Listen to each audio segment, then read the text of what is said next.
A knock at her door interrupted her thoughts. It was her youngest cousin, Katie, just 12 years old. "Uncle Jim says you're taking me to see your crane tomorrow," she said excitedly. "He says girls can do anything boys can do, just like your mom always said." Ashley smiled, remembering her own childhood dreams. "That's right. Want to learn how it works?" Katie nodded enthusiastically. "Mom says I'm just like Aunt Annie, always asking questions about how things are built." "Then you've come to the right place." Ashley took her mother's brooch and pinned it to Katie's shirt. Every builder needs their lucky charm. Back in the living room, the family had gathered around the photo albums. Stories flowed freely now, happy ones, sad ones, funny ones. The past wasn't erased, but it was being rewoven into something new, something stronger. Jim caught her eye across the room and smiled. They both knew what this meant, what their mother and sister would have wanted all along. Not perfection, but presence. Not the absence of pain, but the courage to love through it. As the evening wound down and goodbyes were said, promises of next week's dinner already being made, Ashley stood in her doorway watching her newfound family leave.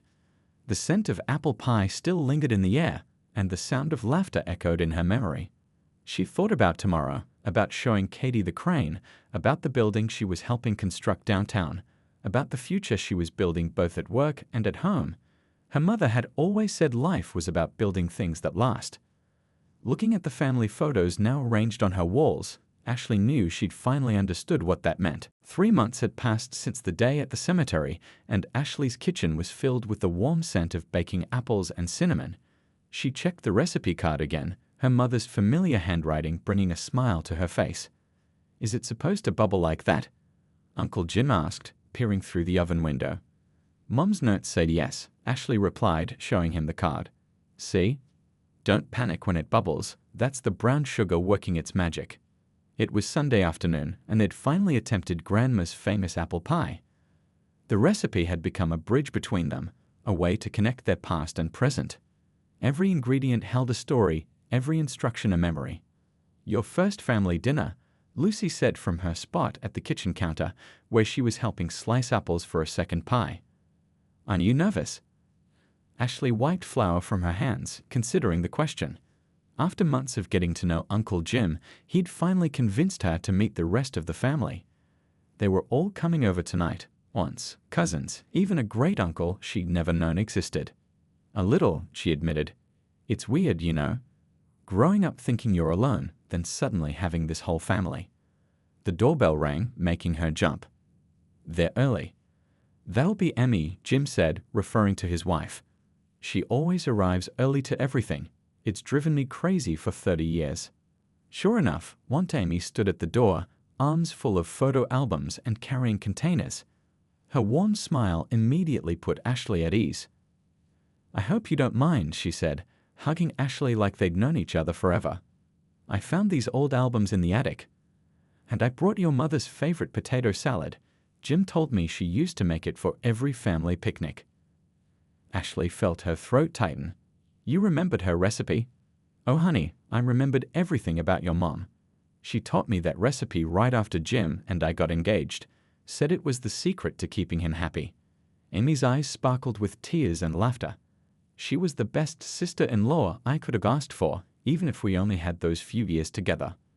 Over the next hour, more family members arrived. Each one brought food and stories, pieces of a past Ashley had never known. Her cousin Pete, a kindergarten teacher, had her mother's curly hair. Aunt Rose shared her love of mystery novels. Great Uncle Bobby had the same laugh as her grandfather. "You know what's funny?" Jim said as they all gathered around Ashley's small dining table, now extended with borrowed chairs and card tables. "This is exactly how Sunday dinners used to be at the old house. Everyone bringing dishes, sharing stories. Fighting over the last piece of pie," Aunt Rose added, making everyone laugh. Ashley looked around at these faces, some bearing subtle resemblances to her own, all carrying pieces of her mother's history. They weren't perfect. There were still awkward moments, still wounds healing. But they were family. "Before we eat," Jim said, standing, "I'd like to say something." He pulled out a familiar photo, the one of her mother at her graduation. "My sister Annie always said that family isn't about who's blood and who isn't. It's about who shows up, who stays, who loves without conditions. We failed her once, but through her daughter, she's given us a second chance. Ashley felt Lucy squeeze her hand under the table as Jim continued. Ashley, you're not just my niece. You're the bridge that brought this family back together. Your mother would be so proud, not just of your success or your bravery that day with the crane, but of your heart. Your capacity to forgive, to let us in, to give us all a second chance. To Ashley. Aunt Amy raised her glass, and everyone followed suit. And to Annie, who never stopped believing in the power of family. Later, as everyone helped clean up, sharing stories and laughter over dish soap and leftovers, Ashley slipped away to her bedroom. She took out her mother's photo, the one she carried for so long. "Well, Mom," she whispered, "you got your wish. The family's back together." She touched her crane brooch, now a symbol of both her profession and her heritage. "And you were right. Sometimes the greatest things we build aren't made of steel and concrete. They're built with forgiveness and love." Ashley nodded. She used to take me to construction sites when I was little. We'd watch the cranes, and she'd explain the physics, the mathematics of it all. She made it seem like magic. "She would be so proud of you," Jim said softly, "not just for the crane operating, but for who you've become. Strong, compassionate, willing to risk your life to save others. Even grumpy old police captains who turn out to be long-lost uncles." They both laughed, the sound echoing across the quiet cemetery. It felt right, somehow, to share laughter here. It felt like something her mom would have wanted. As the afternoon light began to fade, Ashley stood up, helping Jim to his feet. They were both soaked and muddy, but something had shifted between them. The anger wasn't gone. Decades of hurt don't heal in a single day, but understanding had begun to take its place. "I have her recipes, you know," Ashley said suddenly. All of them in her handwriting, even Grandma's secret apple pie. Jim's eyes lit up. "The one with the brown sugar crust. That's the one. Maybe you could come over sometime. We could try to make it together." "I'd like that," he replied. Then, more hesitantly, "And maybe you could tell me more about your dad. I never got to know him, and Annie always said he had the best laugh she'd ever heard." Ashley smiled, touching her mother's gravestone one last time. "Deal. But first, I think we both need dry clothes and hot coffee." As they walked back to their cars, Ashley felt her mother's presence more strongly than she had in years. Not with sadness now, but with a kind of peace. The truth had finally come out, messy, painful, but real.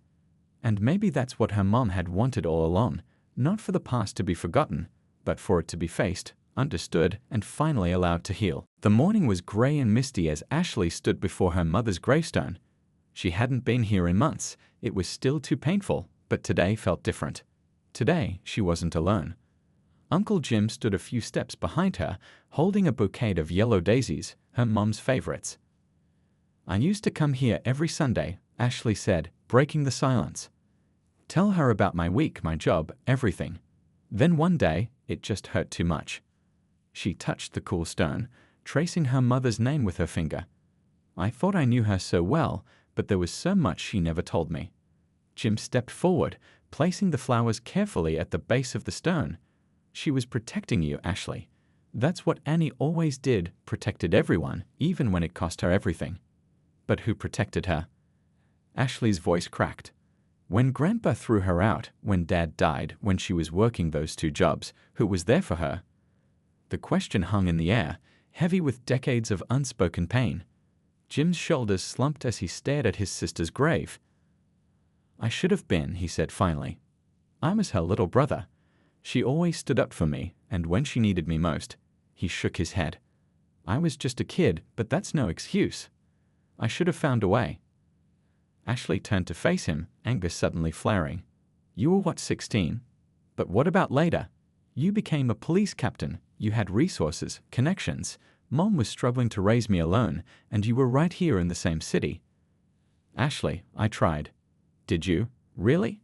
She pulled out her mother's letter, the paper worn from countless readings. Because according to this, she never changed her name. She never moved across the country. She came right here, to the city where she and Dad met. She kept his house, his name, everything.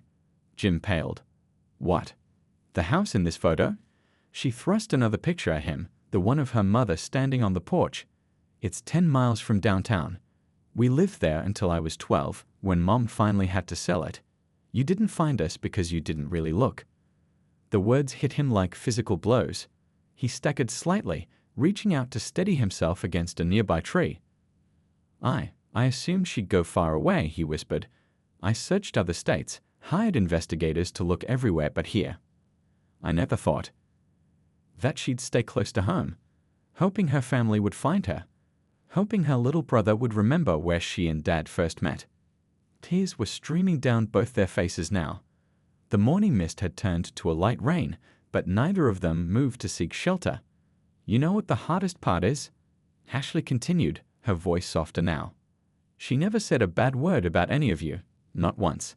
Even when I asked about my dad's family, she'd just say, sometimes people need time to learn how to love better.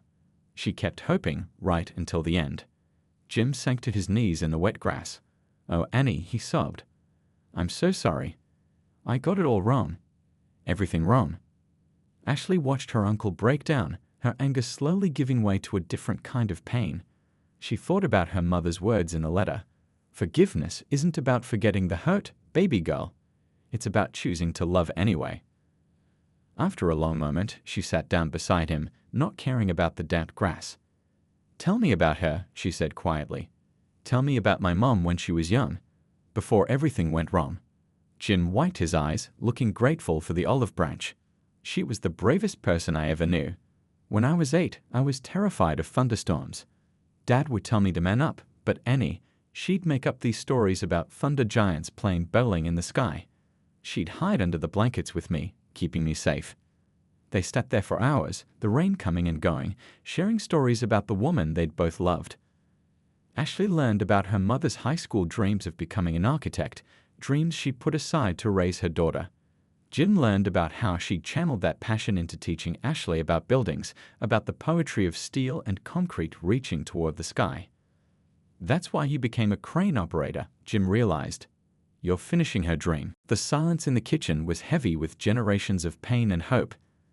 Outside, a siren wailed in the distance, probably one of Uncle Jim's officers on patrol.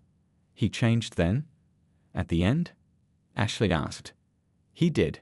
Too late for Annie to know, but Jim reached across the table, taking her hand. Not too late for you. Ashley looked at the photos spread across her table, faces familiar and strange, all part of her story. Mom never told me any of this because she wanted to protect me. But I think she also left that letter because she knew someday I'd be ready to forgive. Just like her, Jim smiled. Always thinking ahead, always protecting everyone else's heart. As the evening grew late, they ordered pizza and kept talking. Ashley shared stories about growing up, about her journey to becoming a crane operator, about the last days with her mom. Jim soaked up every detail, occasionally closing his eyes as if trying to picture it all. You know what's funny? Ashley said as they cleared away the pizza box. All these years I've been up in that crane, thinking I was alone in the world. And all this time, you were right here in the same city. Life has a way of coming full circle, Jim replied. Your mom used to say that. Ashley picked up the photo of her mother at graduation, young, hopeful, unaware of the challenges ahead. Do you think she'd be happy about us finding each other? Jim looked at his niece, this amazing young woman who'd saved his life without knowing who he was, who had her mother's smile and her father's courage. I think, he said softly, she knew we would someday. That's why she left the letters, the photos, the clues. She was just waiting for us to be ready. They hugged goodbye at the door, both knowing that this was just the beginning of their story. There would be more photos to share, more memories to uncover, more healing to do. But for now, they had found each other, and that was enough. As Ashley got ready for bed that night, she looked at her mother's crane brooch on her nightstand. You planned this all along, didn't you, Mom? She whispered. You knew love would find a way. The brooch just glinted in the lamplight, like a secret finally ready to be shared. The days following the ceremony passed in a whirlwind of emotions and discoveries. Ashley sat at her kitchen table, spreading out old family photos that her Uncle Jim had brought over. Each picture filled in another piece of the puzzle that had been her mother's past. Look at this one, Uncle Jim said, pointing to a faded Polaroid. This was your mom's high school graduation. Dad was actually smiling that day. He paused, his finger tracing the edge of the photo. He didn't smile much after she left. Ashley picked up another photo. Her mother as a teenager, sitting on the front porch steps with a young Jim beside her. They were both laughing at something off camera. You two were close, weren't you? The closest, he replied, his voice thick with memory. Annie, your mom, she practically raised me after our mom died. Dad worked long hours, and she was there for everything. My first bike ride, my first broken heart, my first day of police academy. Ashley felt her throat tighten. What happened? Really happened? Uncle Jim sighed, pushing away the photos. Your mom met your dad at college. Richard was his name. Did you know that? Ashley shook her head. Her mother had never told her. He was brilliant. Engineering student, track star, had the biggest laugh you'd ever heard. And your mom? Jim smiled at the memory. She lit up around him. But Dad? He trailed off, struggling with the words. Because he was black? Ashley asked quietly. Dad grew up in a different time. That was his excuse anyway. Jim's hands clenched into fists. He told Annie she had to choose, her family or Richard. She chose love. Ashley stood up abruptly, walking to her window. The city lights twinkled below, unchanged by the weight of these revelations. But you said you looked for us. After your dad died? For years, Jim nodded. But Annie was smart.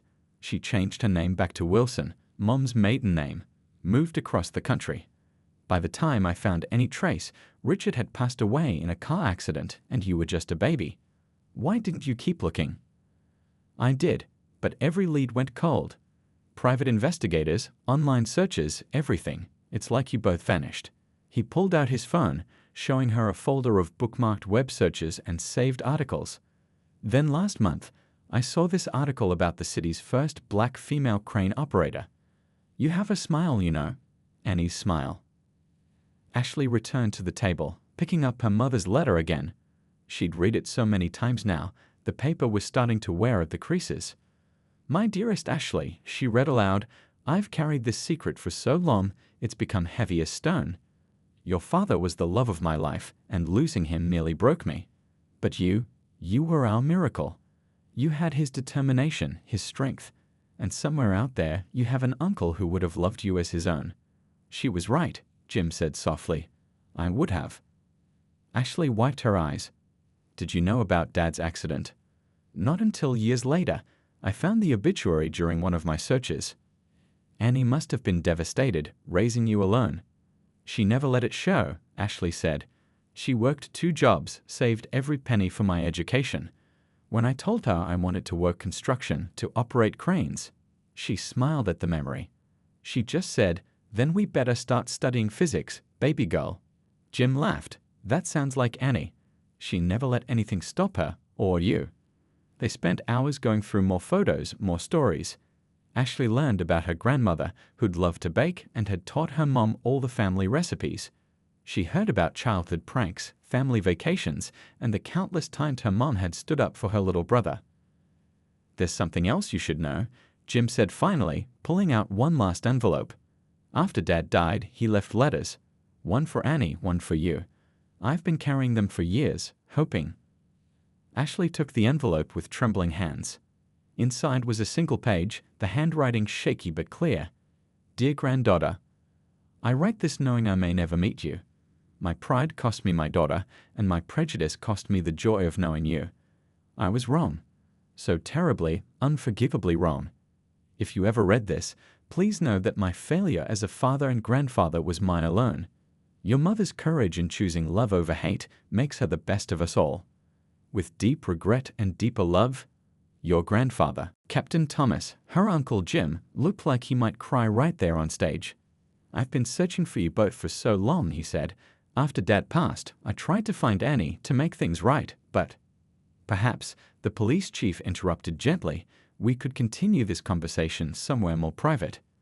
The audience had gone completely quiet, sensing they were witnessing something profound, but not quite understanding what. Ashley's co-workers exchanged confused looks. Lucy, in the front row, had her hand over her mouth, tears in her eyes. She'd heard enough of Ashley's story over the years to piece it together. They moved to a small conference room off the main chamber. As the door closed behind them, shutting out the murmuring crowd, Ashley finally pulled out her mother's letter. Her hands shook as she unfolded it. "I never knew how to tell you," she began reading aloud, her voice catching. "Your grandfather couldn't accept that I fell in love with your father. He gave me a choice, leave home or give you up. I chose you, baby girl. Always you. But leaving Jim behind was the hardest part." Captain Thomas sat heavily in a nearby chair. "Dad told me you'd run away," he said quietly. "Said you wanted nothing to do with us. I was just a kid, I believed him. By the time I figured out the truth, you were both gone." Ashley looked at her uncle, this stranger who was suddenly family. "Why were you at the construction site that day, really?" He pulled out his own wallet, removing a newspaper clipping. It was about the city's first black female crane operator. Her own face smiled back at her from the photo. "I've been driving by for weeks," he admitted, "just hoping to catch a glimpse of you. When I saw that article, saw your mother's smile in your face, I knew. I just knew, but I couldn't figure out how to approach you." "So fate did it for us," Ashley said softly, "with a little help from some bad guys and a steel beam."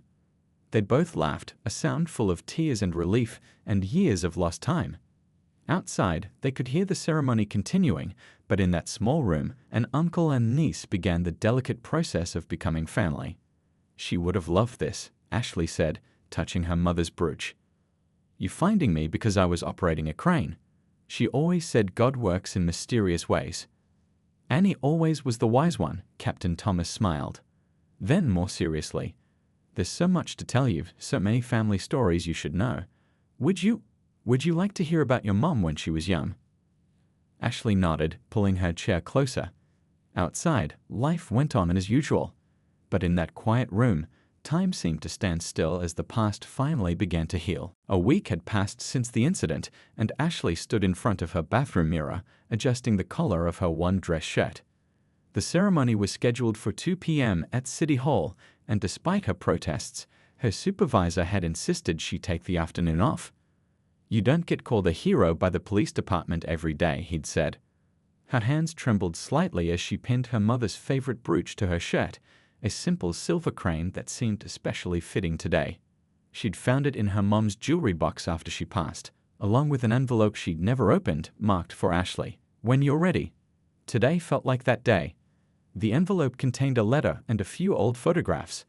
Ashley's heart nearly stopped when she saw them. There was her mother, much younger, standing between two people, a stern-looking older man and a younger man who looked remarkably like Captain Thomas. On the back, in her mother's handwriting, "Me, Dad, and little brother Jim, 1985. "Little brother Jim," Ashley whispered, sitting heavily on her bed. "Captain James Thomas, my uncle."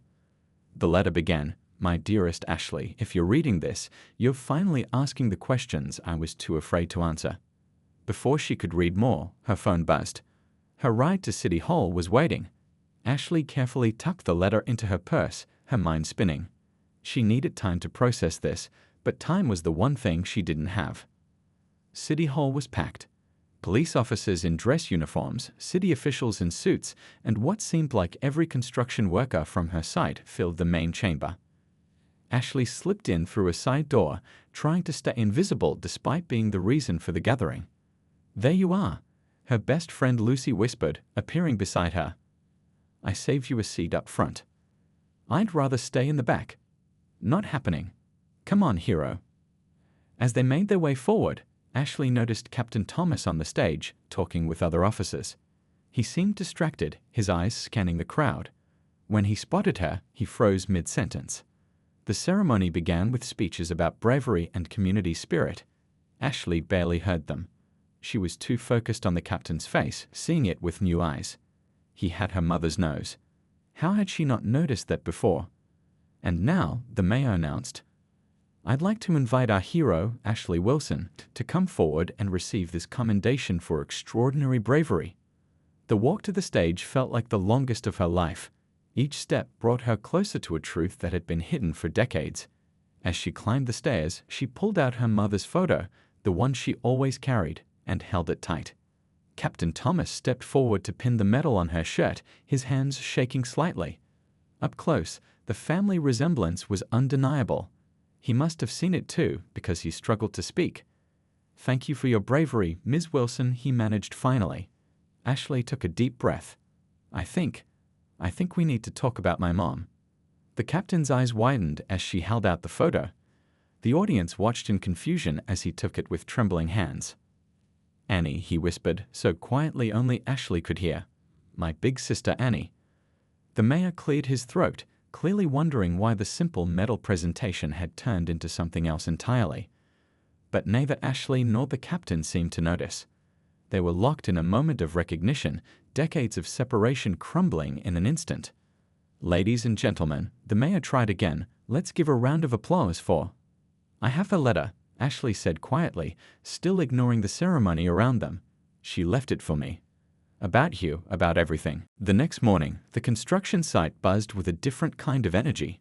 News vans lined the street, their satellite dishes reaching into the sky like metal trees. Ashley pulled into her usual parking spot, trying to ignore the reporters who'd somehow learned that the Hero crane operator arrived early. "Sorry about this circus," Mr. Chen said as she walked through the gate, gesturing at the media crowd. "I've been telling them you're not here yet." He winked, and Ashley felt grateful for his protection. "Thanks," she said, adjusting her hard hat. "Any chance they'll get bored and leave?" "Not likely. Especially after what happened this morning." He lowered his voice. "That police captain. He was back here at dawn, asking all sorts of questions about you. Not in a bad way," he added quickly, seeing her expression. "He seemed, I don't know, emotional about it all." Ashley frowned as she climbed into her crane.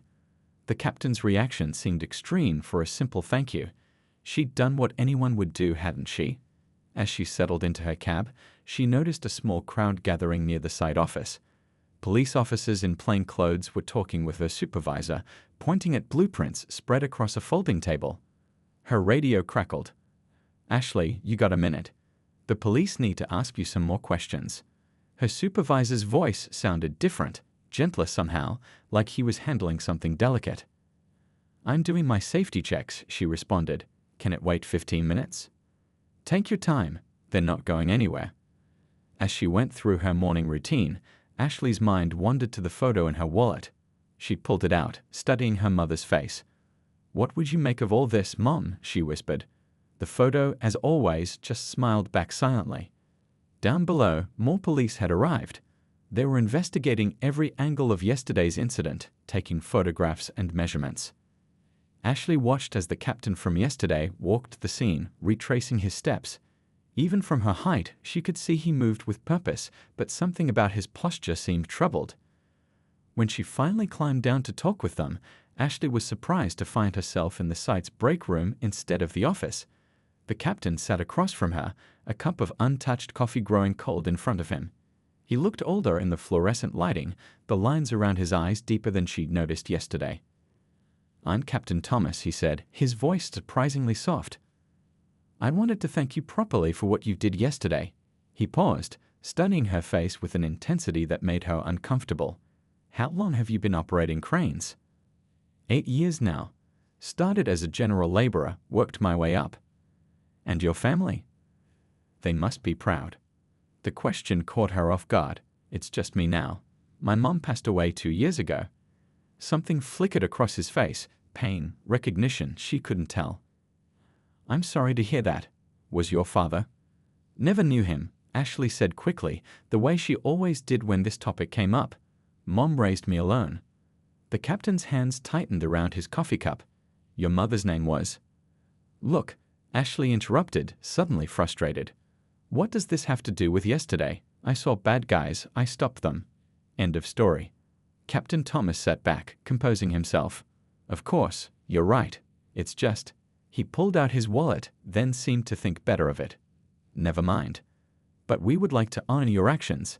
The department is planning a ceremony next week." Ashley shook her head. "That's really not necessary. I'm not comfortable with all this attention." "Please," he said, and something in his voice made her look up.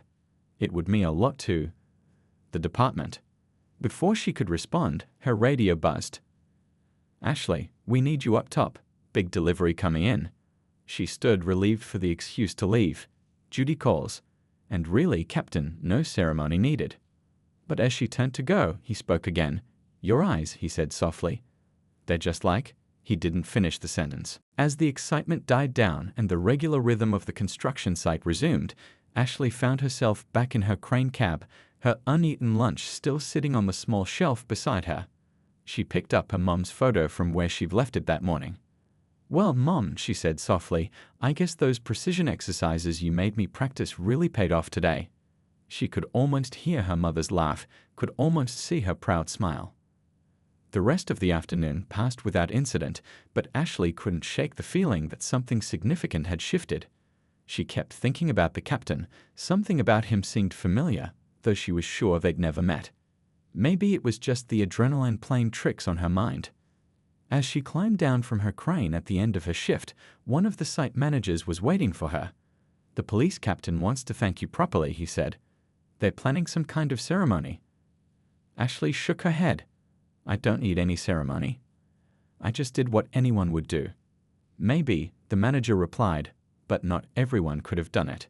You saved his life today, you know that, right? She did know, but it felt strange to hear it said out loud. As she walked to her car that evening, Ashley thought about how life could change in an instant. One moment you're about to eat your lunch, the next you're swinging steel beams to stop an attack.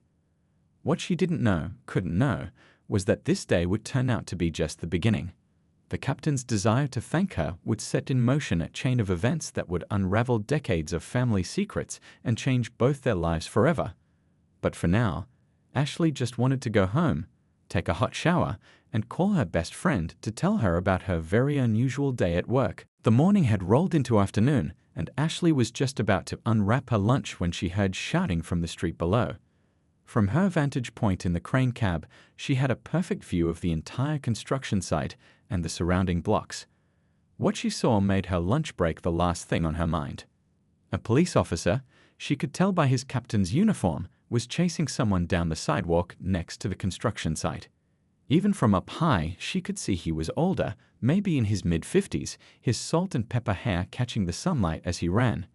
Despite his age, he moved with surprising speed, closing the gap between himself and the person he was pursuing. That's odd, Ashley thought to herself. Usually, captains don't do the running. Her dad had been a runner.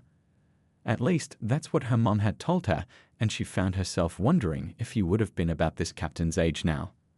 The chase was heading straight toward the partially constructed lobby of their building. Ashley grabbed her radio to alert security, but before she could press the button, something caught her eye. Two men emerged from behind a dumpster, moving with clear purpose toward the ongoing chase. The glint of metal in their hands made her blood run cold. The captain hadn't seen them. How could he? He was focused on his pursuit, and the men were coming from his blind spot. Ashley's heart began to race. She looked down at her control panel, then back at the scene unfolding below. The steel beam she'd been about to move was still suspended, waiting to be placed. Time seemed to slow down. All those years of precise movements, all those hours of practice, all her mother's words about making a difference, it all came down to this moment. Ashley's hands moved across the controls with practiced precision, her breathing steady despite the adrenaline coursing through her veins. This is just like threading a needle, she whispered to herself, the same words she used to master the crane's controls years ago. Just a bigger needle, that's all. The two men were getting closer to the captain, who had finally cornered his suspect against the construction site's temporary fencing. That's when Ashley saw what everyone else had missed. A third man, slipping out from behind a parked van, moving with the same menacing purpose as the others. Ashley made her decision in a split second.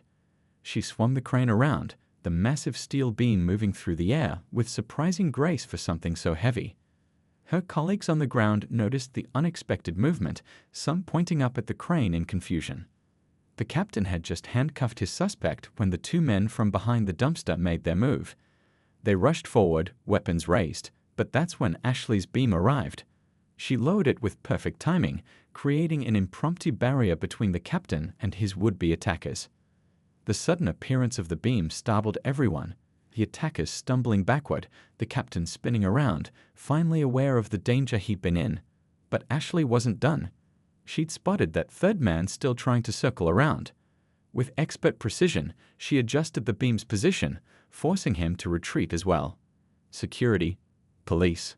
Officer needs assistance at the south entrance. Ashley's voice crackled across the radio, breaking the shocked silence that had fallen over the site. Her hands were shaking now, but her voice remained steady.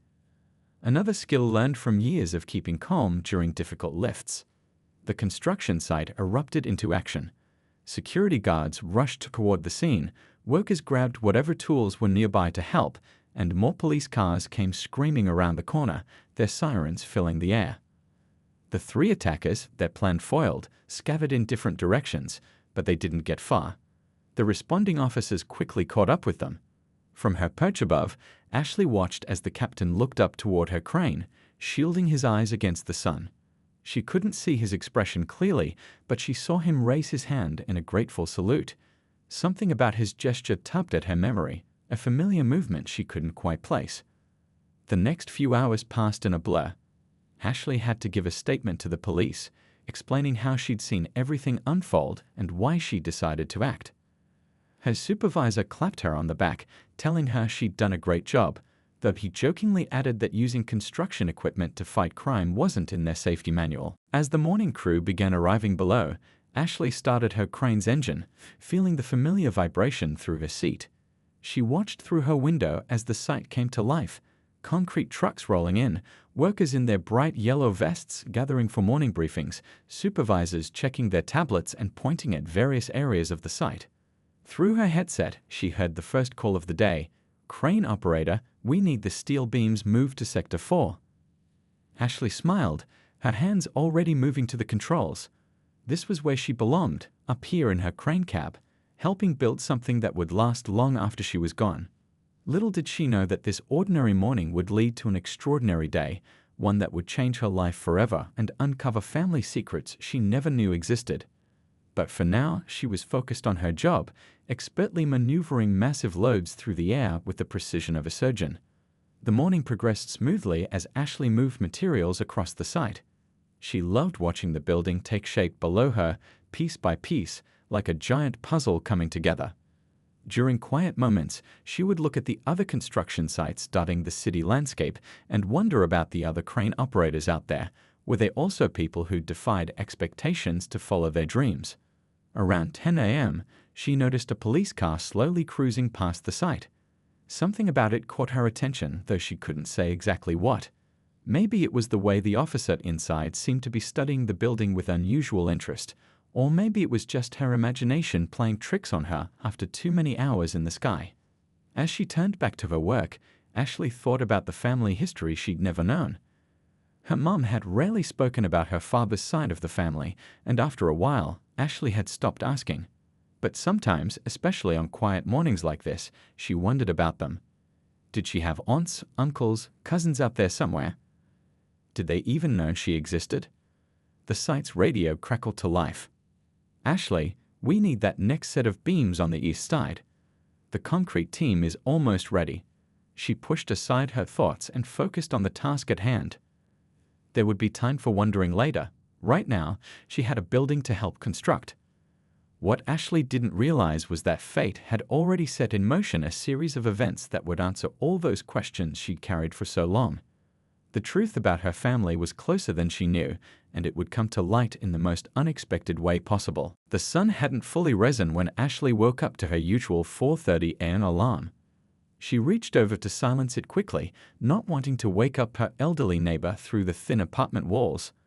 The morning routine she'd perfected over the past 8 years kicked in automatically.